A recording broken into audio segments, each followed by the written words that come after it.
सहकारी बंद होगी.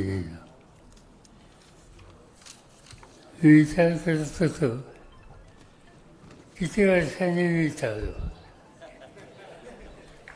माझ्या सार्वजनिक जीवनाची सुरुवात 1965 पासून झाली. तेव्हा नुकताच मी कॉलेजमधून बाहेर पडलो आणि भागामध्ये काम करावं अशा प्रकारची इच्छा होती आणि म्हणून सुरुवात केली ती धीराज भागापासून. चार दोन लोक दिसतात मला इथं असं असं त्या काळाचे. कुठेही गेलो ते एक गोष्ट ऐकायला मिळायची, दुष्काळ. हे सगळं धीराज भागातून दुष्काळाचं काही नातं होतं. पाऊस 6-7 इंच पडायचा. तो पडल्याच्या नंतर पाणी वाहून जायचं. शेतीवर परिणाम होत नव्हता. तेव्हा आम्ही विचार असा केला की पाणी थांबवलं तर काय होईल, पाणी साठवलं तर काय होईल. पाणी साठवलं तर आजूबाजूच्या विहिरीच्या पाण्याची पातळी वाढेल, काहीतरी मदत लोकांना होईल आणि ती कशी देता येईल याचा विचार केला पाहिजे. त्यावेळेला बारामतीला ऑस्ट्रेलियन मिशन नावाची संस्था काम करत होती आणि त्या देशामध्ये गहू खूप तयार होतो. आणि माझ्या वाचनामध्ये आलं की जिथं अडचण असेल त्या ठिकाणी गहू द्यायचं त्यांचं धोरण आहे. ती गहू मंजूर करण्याची संस्था दिल्लीमध्ये होती. मी दिल्लीमध्ये गेलो, त्यांच्याशी वाटाघाटी केल्या. त्यांनी मिशनचा आधार दिला आणि गहू द्यायला सुरुवात केली. किंवा लोकांना नव्या पिढीला माहीत नसेल, जुन्या लोकांना माहिती आहे की दुष्काळ पडल्याच्या नंतर त्यावेळेला सरकार आपल्याला मिळव द्यायचं, लाल मिळव. आठवत आहे का पुन्हा? लाल भाकरी व्हायची आणि आमच्या जनतेनं लाल मिळवची भाकरी खाल्ली. कारण पर्याय नव्हता. तो मिळव बंद करा आणि गहू कसा आणता येईल हा प्रयत्न आम्ही लोकांनी केला. त्याला मान्यता मिळाली आणि गावोगाव दुष्काळी कामं करायला सुरुवात केली आणि ठिकठिकाणी बंधारे, पाझर तलाव याची निर्मिती केली. दुष्काळी भागामध्ये जवळपास 300 तलाव तयार झाले. जे काही पाणी पडेल ते साठवले गेलं. त्यांनी काही 100% बागायत झालं नाही, पण दुष्काळाचं 4 आणि 3 बागायत झालं आणि लोकांना एक प्रकारे जगायचं साधन मिळालं. आणि त्या काळामध्ये माझं जाणं येणं इथं जास्त असायचं. सदाशिवराव सातव आज या ठिकाणी आहेत. त्यांचे वडील ते माझ्यावर असायचे. मला माहीत नाही नक्की, पण त्यांचं काहीतरी नातं गोतं या गावात आहे आणि त्यामुळे आहे. तर त्यामुळे त्यांचा परिचय असायचा. आज याच्यानंतर मला आठवतं आहे की एका वर्षी गावकऱ्यांनी सांगितलं इथं एक हायस्कूल करायचं. म्हणजे काय हरकत नाही. मला म्हणजे तुम्ही अध्यक्ष व्हा. मी काही येणार नाही, म्हणजे तुमचं नाव फक्त असून द्या. आता ऐकणं माहीत नाही, पण अजून आहे आणि मला काही सांगतच नाही.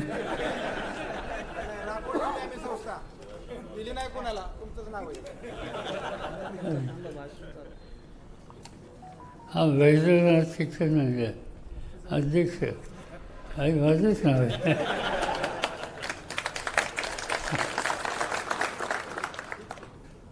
तर ती शिक्षण संस्थेच्या वतीनं संस्था तुम्ही लोकांनी उभी केली, गावच्या सगळ्या लोकांनी मदत केली आणि इतक्या वेळेस ज्ञानदानाचं काम या ठिकाणी सुरू आहे आणि त्याचं 100% श्रेय गावच्या लोकांना आहे.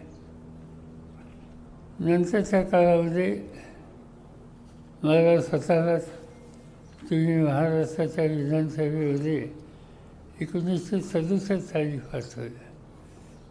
नंतर राज्यात स्थिती बदलली, कधी मंत्री झालो, कधी मुख्यमंत्री झालो, केंद्र सरकारमध्ये गेलो, देशाचं संरक्षण खात्याचं काम झालं आणि खरा आनंद मला मिळाला शेवटची 10 वर्ष देशाचा शेतीमंत्री होतो. आणि मला आठवतं आहे त्यावेळेचे मुख्यमंत्री, प्रधानमंत्री त्यांचं नाव मनमोहन सिंग आणि निवडणूक झाल्याच्या नंतर मनमोहन सिंग माझ्याकडे आले आणि मला म्हणजे तुम्ही मंत्रिमंडळात यावं, कोणतं खातं पाहिजे? मी म्हणजे कोणतं देता? ते म्हणजे गृह खातं, अर्थ खातं, परराष्ट्र खातं, यात तुम्हाला काय हवं ते घ्या. मी याचं मला एकही नको. म्हणजे मग काय हवं आहे तुम्हाला? मी मला शेती पाहिजे. शेती कोणी घेत नाही, मी शेती घेतो. आणि 10 वर्ष शेतीचं काम माझ्याकडे आलं. तुम्हाला आश्चर्य वाटेल, शपथ घेतली, घरी आलो आणि पहिली फाईल आली माझ्याकडून की देशामध्ये जे काही अन्नधान्याचे साठे आहेत ते 1.5 महिन्यापूर्वी एवढंच आहे आणि परिस्थिती गंभीर आहे. परदेशातनं धान्य आणावं लागेल. माझी इच्छा नव्हती शेतीप्रधान देश म्हणायचा आणि परदेशातनं धान्य आणायचं. मला ते अजिबात पसंत नव्हतं. मी काही सही केली नाही. मनमोहन सिंगांनी दुसऱ्या दिवशी फोन करून सांगितलं की भावासाहेब, देशाच्या गोदाममध्ये माल किती आहे एकदा बघा, मग तुम्हाला कळेल की सही कशी केली पाहिजे. आणि ती माहिती घेतल्यानंतर नाही झालं परदेशातनं धान्य आम्ही आणलं. पण ठरवलं की हे बंद केलं पाहिजे. ज्या दिवशी 2014 साली मी सरकारमधनं थांबायचं ठरवलं, शेती खातं सोडलं, त्या दिवशीची अवस्था काय होती? मंत्री झालो त्या परदेशातनं धान्य आणलं. मंत्रीपद सोडलं त्यावेळेला जगातल्या 18 देशांना धान्य द्यायला लागलं. हे कुणी केलं? या देशाच्या शेतकऱ्यांनी केलं. का केलं? त्याला चांगली किंमत मिळाली. त्याच्या डोक्यावर कर्जाचं ओझं होतं. 71,000 कोटीचं कर्ज एका वर्षाने माफ केलं. व्याजाचे दर कमी केले. नवीन बियाणं दिलं. आणि या सगळ्या गोष्टीवर हा देश अन्नधान्याच्या बाबतीत स्वयंपूर्ण झाला. याचा इतका आनंद माझ्या सरकारला दुसऱ्या कुठल्याही गोष्टीचा नव्हता. चित्र बदललं. नंतरच्या काळामध्ये देशामध्ये सत्ता बदलली. लोकशाहीमध्ये सरकार येतात जातात. मी पार्लमेंटमध्ये होतो. तुम्ही लोकांनी मला निवडून दिलं आणि आमचा प्रयत्न हा होता की खेड्यापाड्यातल्या लोकांचा, बेरोजगार तरुण मुलांचं जीवन बदलायला सातत्यानं जागरूक राहायला पाहिजे. आणि त्यासाठी नवीन नवीन संस्था या महाराष्ट्रात करायचा विचार केला. बारामतीला 1971 साली कृषी विकास प्रतिष्ठान नावाची संस्था मी स्थापन केली. आज महाराष्ट्राच्या कानाकोपऱ्यातून तिथे लोक येतात शिक्षणाला, ज्ञान संपन्न. KVK सगळ्या हिंदुस्थानामध्ये प्रत्येक जिल्ह्यात एक KVK आणि त्या सगळ्या KVKचा जर आढावा घेतला तर बारामतीचं KVK पहिल्या 2मध्ये आणि आज त्याचा उपयोग होतो. शिक्षणाचा विस्तार वाढवायचा. विद्याप्रतिष्ठान संस्था कधी देणगी नाही. जो पहिल्यांदा येईल त्याला प्रवेश. आज 35,000 मुलं मुली ठिकठिकाणी विद्याप्रतिष्ठानची शिकतात. दुसरी महत्त्वाची संस्था काढली. अशा अनेक संस्था काढल्या. मुंबईला काढल्या, सातारला काढल्या. आज सातारला तुम्हाला माहीत असेल रयत शिक्षण संस्था नावाची संस्था आहे. त्याचा अध्यक्ष मी गेले अनेक वर्ष आहे. किती विद्यार्थी असतील माहिती आहे तुम्हाला? आज तिथं सगळे मिळून 75 कॉलेजेस आहेत, 300 हायस्कूल आहेत आणि 4 लाख विद्यार्थी आहेत. बरोबर. हां द्यायचे. आणि या 4 लाख विद्यार्थ्यांच्यापैकी 90% मुलं खेळायची. त्यांच्यासाठी हे सगळं ज्ञान आणण्याचं काम केलं. आणि या सगळ्या कामाला प्रोत्साहन द्यायची ही भूमिका घेतली. मोदी मुख्यमंत्री प्रधानमंत्री झाले. त्याच्या आधी ते मुख्यमंत्री होते. त्यांच्या राज्याला म्हणजे गुजरात राज्याला मी शेतीमंत्री असताना प्रचंड मदत केली. मी काय असं बघितलं नाही ते कोणत्या पक्षाचे.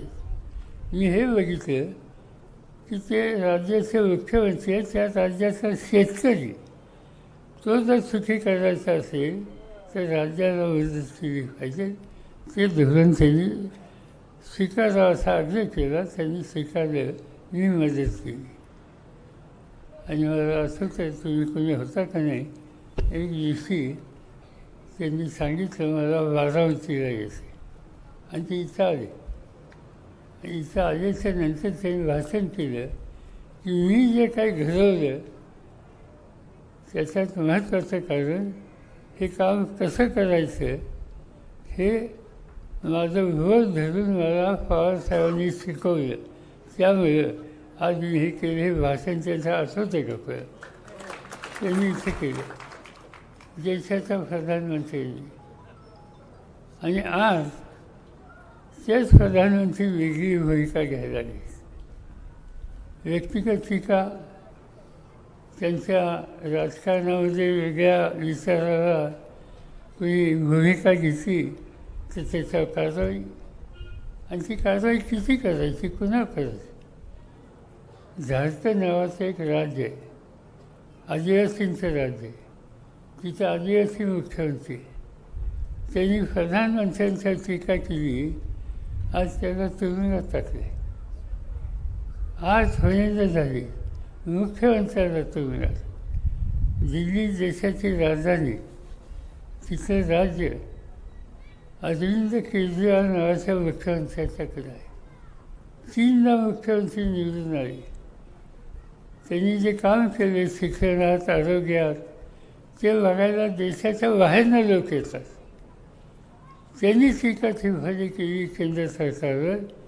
आज अरविंद केजरीवालला तुरुंगात टाकले मुख्यमंत्र्या. त्याच्यावरच्या त्यांच्या 3 मुख्यमंत्र्यांना तुरुंगात टाकलं. खासदारामध्ये तुरुंगात टाकलं. ही काही लोकशाही आहे? ही लोकशाही नाही आहे, ही हुकुमशाही आहे. आणि हे आवडली नाही वेळेत तर या देशाचं चित्र बदलेल आणि सत्ता ही उर्वर लोकांच्या हातामध्ये जाईल. सत्ता ही अधिक लोकांच्या हातात जायला पाहिजे. सत्ता एखाद्या व्यक्तीच्या हातात जाते त्याची भ्रष्ट होते, ती चुकीचा मार्ग येते. आणि सत्ता अधिक लोकांच्या हातात असली तर त्या ठिकाणी ती सत्ता चुकीच्या मार्गावर जाऊ शकत नाही. आज ही सत्ता केंद्रित झाली मोदींच्या हातामध्ये आणि त्यामधून आपल्याला सुटका करायची. काही लोक सांगतात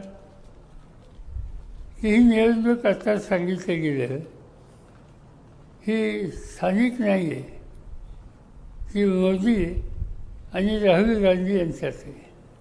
आता बारामती लोकसभेला काही राहुल गांधीच यायचं तो मत मागायचा का मोदी मागायचे तो? हा काही लोक सांगतात मोदींना प्रधानमंत्री करण्याच्यासाठी द्या. आता हे एक नवीन निघालं. महाराष्ट्राचं सांगत नाहीत, महाराष्ट्रासाठी सत्ता पाहिजे त्यासाठी मत द्या हे सांगत नाहीत. ते सांगतात की राहुल गांधी का मोदी. माझ्या दृष्टीनं हा निवडणुकीचा प्रश्न स्थानिक आणि इथल्या स्थानिक जनतेच्या मताच्या सामुदायिक शक्तीच्या जोरावर देश पातळीवर योग्य काम कसं होईल हे बघणाऱ्यांच्यातलीही नेतृत्व आहे. दुर्दैवानं यावेळेला उमेदवार घरातले आले. त्याचं काही कारण नव्हतं. काही लोक गेले, पक्ष सोडला. आता हा इतिहास मी काही सांगायची गरज नाही. मी तुम्हाला प्रश्न विचारतो, राष्ट्रवादी काँग्रेस पक्ष कुणी स्थापन केलं? सवन देशाला माहिती. आत्तापर्यंत जे लोक निवडून आणले हे कुणी आणले? ज्यांना मंत्रिपदं दिली ती कुणी दिली? मी कधी स्वतःला मागितलं नाही, काही गरज नव्हती. आपण नवीन कार्यकर्ते तयार करणं, त्यांना प्रोत्साहन देणं, त्यांच्यामार्फत विकासाचं काम करून घेणं हाच माझा स्वभाव होता. आणि गेल्या 20 वर्षामध्ये मी स्थानिक राजकारणात लक्ष दिलं नाही. मी कधी असं म्हटलं नाही की पंचायत समितीला ह्याला तिकीट द्या, मालेगाव कारखान्याला ह्याला डायरेक्ट करा, नगरपालिकेमध्ये ह्याला हे करा. नव्या फेरीच्या हातात घ्या, चांगलं काम करा, अडचण सल्ला घ्या आणि योग्य ते काम सगळे मिळून करूया, यापेक्षा दुसरा काही गोष्टी नव्हतं. पण काय झालं, काही लोकांनी चोकाची भूमिका घेतली. ज्यांनी चोकाची भूमिका घेतली ते कोणाबरोबर गेले? आज भाजप हा पक्ष सर्वसामान्य खेड्यापाड्याच्या लोकांची हिताची दखल करणारा पक्ष नाही. हा मजबूर लोकांचा पक्ष आहे. आणि त्यामुळं त्यांच्याबरोबर जाणं याच्यासाठी लोकांनी मतं दिली नव्हती. मागची निवडणूक इथं विधानसभेची झाली, तुम्ही 100% मतदान केलं इथं. ते मतदान तुम्ही केलं, ते कोणाच्या नावाने केलं? राष्ट्रवादी काँग्रेस पक्षाच्या नावाने केलं. आणि आज आम्ही हे विसरतो आहे आणि वैयक्तिक जातो आहे. माझ्या मते हा चुकीचा रस्ता आहे. चुकीचा रस्ता थांबला पाहिजे आणि लोक योग्य रस्त्यावर आणले पाहिजे. आणि त्या दृष्टीने ही निवडणूक महत्त्वाची आहे. विकासाच्या कामात लक्ष घालायचं असतं. मी ज्या काळात अलीकडे मी सांगितलं, मी मुद्दाम बघत नव्हतो. अधिक लोकांना संधी द्यायची हा माझा हेतू होता. पण याचा अर्थ या भागासाठी काही ना काहीतरी केलं पाहिजे हा विचार डोक्यात होता. आताच या ठिकाणी MIDCच्या कामगार संघटनेच्या प्रमुखाचं भाषण झालं. त्यांनी सांगितलं किती हजार काम करतात? किती? हां, म्हणजे काही हजार लोक काम करतात. MIDCमध्ये इथे 100 ते 120 कर्मचारी आहेत. नाही, त्याच्यानंतर छोटे उद्योजक आहेत 20 ते 25 आणि इतर व्यावसायिक आणखी 20 ते 25 आहेत. कधी इंद्रजीत पाहिलं होतं उद्योजक? माझ्या काळात तर मी कधी पाहिलं नव्हतं. आज उद्योजक इथं तयार झाला. आज कारखान्यामध्ये काम करणारा कामगार झाला. घर बदललं का नाही? राहणीमानात फरक आहे का नाही? अगदी साधी गोष्ट आहे. मी पहिल्यांदा इंद्रजीत आलो त्या चहा मिळाला. ते ज्ञानोबा काय त्यांचं नाव साळुंखे, त्यांच्या घरी चहा मिळाला. कशाच मिळाला? खिचडी, गरम पाणी, गुळाचा खडा आणि हू करून खायचा. नंतरच्या काळात आमदार झालो, 5 वर्षांनी पुन्हा आलो तर खिचडी गेली. तर कान तुटलेला कप आला. ते कपसुद्धा कसा असायचा? कान तुटलेला. आणि त्याच्यानंतर आल्याच्या नंतर गावात चित्र बदललेलं दिसतंय. लहानशी टेबल खुर्ची आहे, बसायला जागा आहे. पूर्वी कीर्तन टाकायची खाली, कीर्तन माहिती आहे ना, होतं. त्यांची कीर्तन आता गेलं, आता बसायला चांगली जागा आहे. घराची मुलगी सून चेवरनं चहा घेऊन येते आणि चहा तुम्हाला देते. हे जे बदललं आहे, घराचं राहणीमान बदललं आहे, त्या सगळ्याचं कारण सतत जी काही कामं केली त्यावर. आणि आत्ता जे काही सांगितलं गेलं की रानाई शिरसायचा असा आहे आणि आणखीन काही गोष्टी आहेत, मी स्वच्छ सांगतो, मला माहीत नव्हतं. पण माहीत नव्हतं, पण मी आता लक्ष घालेन आणि होत तसं नाही बघेन. खरं सांगायचं म्हणजे या कामात ज्यांचा जबाबदारी आणि अधिकार दिला हे त्यांचं काम होतं, त्यांच्याकडून झालं नाही म्हणून गप्पा बसून चालणार आहेत. आणि त्याचं कारण माणसं माझी आहेत. या लोकांनी जीवाफार मला प्रेम दिलं, साथ दिली प्रत्येक गोष्टीच्या आणि अनेक गोष्टीच्या संदर्भात. मला एक गमतीची आठवण आहे. सुफियाचं लग्न ठरलं आहे. लग्न बारामतीत करायचं होतं. आता लग्नाला सगळीच माणसं असली, त्या गावच्या सगळ्याच लोकांना निमंत्रण दिलं. काही हजार लोक त्या ठिकाणी आले. पण गमत तुमची आठवण ही आहे की त्यांचं जे लग्नाला लोक येत होते भागाभागातनं, या भागातल्या लोकांनी रस्त्यावर ते येणाऱ्यांना अडवलं आणि तुम्ही चहा घ्या, काहीतरी घ्या. म्हणजे प्रत्येकाचं स्वागत तिथं उंजवली पासून सगळ्या रस्त्यात जेवढी गावं आहेत तेवढ्या गावच्या लोकांनी या पाहुण्यांचं स्वागत केलं. आणि हेतू काय की माझ्या घरच्या मुलीचं लग्न आहे. या भागातल्या प्रत्येक माणसाने सोफिया ही माझी मुलगी आहे ही भूमिका घेतली. आता एवढं फेम त्यांनी दिलं, त्यांचं काय सांगायचं, कधी विसरताच येत नाही. आणि म्हणून माझी खात्री आहे की निवडणुकीमध्ये काय व्हायचं असेल ते तुम्ही करा. आता प्रश्न आला उमेदवाराचा. उमेदवार कसा आहे हे मी सांगायची गरज नाही. देशाचं फादरने सांगते. देशाच्या फादरमध्ये पहिले 3 जे खासदार आहेत उत्तम काम केलं आणि ज्यांचे 90% हजेरी आहे त्याच्यात सुफियाचं नाव आहे. त्याच्यानंतर हजेरी चांगली, काम त्या ठिकाणी झालं आणि कुणीही वैयक्तिक एकसुद्धा सिंचनासुद्धा कधी अंगावर फाडला नाही, चुकीचं काम केलं होतं. आणि मी असं काम करणारा, तुमची भूमिका मांडणारा हा प्रतिनिधी असावा म्हणून या ठिकाणी उमेदवारी दिली. तुम्हा सगळ्यांचं काम एकच आहे की या वेळेला खून बदलली आणि ती खून तुतारी आहे आणि ती तुतारी होती असं दिसते. हे कारण परवा मी मुंबईवरनं येत होतो आणि त्या घाटामध्ये मुंबईच्या लोणावळ्याच्या गर्दी जास्त होती.